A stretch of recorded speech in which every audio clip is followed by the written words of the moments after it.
ADHD-friendly TLDR tips for Galactic Cruise.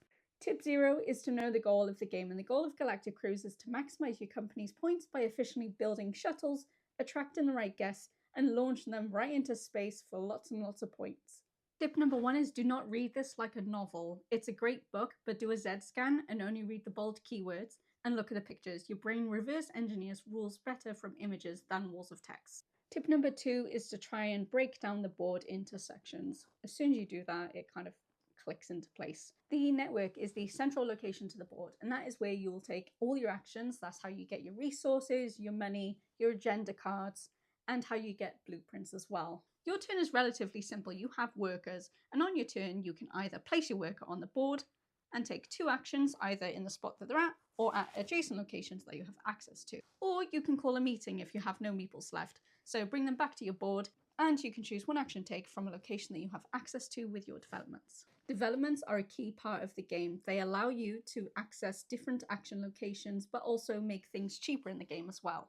Heavy games like Galactic Cruise tend to come with a lot of downtime between turns, and for me that's a problem because I forget what I want to do on my turn. There is a solution to this though, and I use action markers to remind myself of the action that I want to take ahead of time. So if I was planning to launch a ship next turn, I'd put it on that ship. Tip number 3 is to keep this employee's handbook glued to you. It answers all the questions that you ask. For me, I struggle with initial strategy and how do I get X and X. It actually has a page dedicated to telling you how do I get something. Your player board will look crazy and very confusing at first, but again, like with a big board, just break it down into chunks. You have your resource management down here.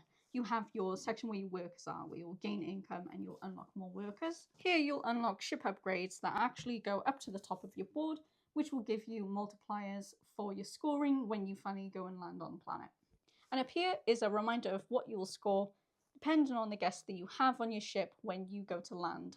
Guests are your main source for points. On the market board, you can schedule or advertise a cruise. To advertise, spend your ads to pull guests from the queue into your pre-sold area. You can put on an empty one or one that you have scheduled. When you advertise to a meeple that matches the cruise that you're scheduling, you will earn money and reputation based on how many you have there.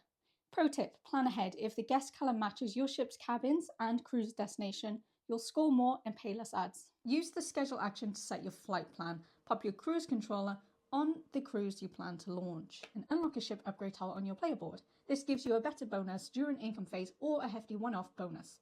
Let me know in the comments if you want to see more content like this.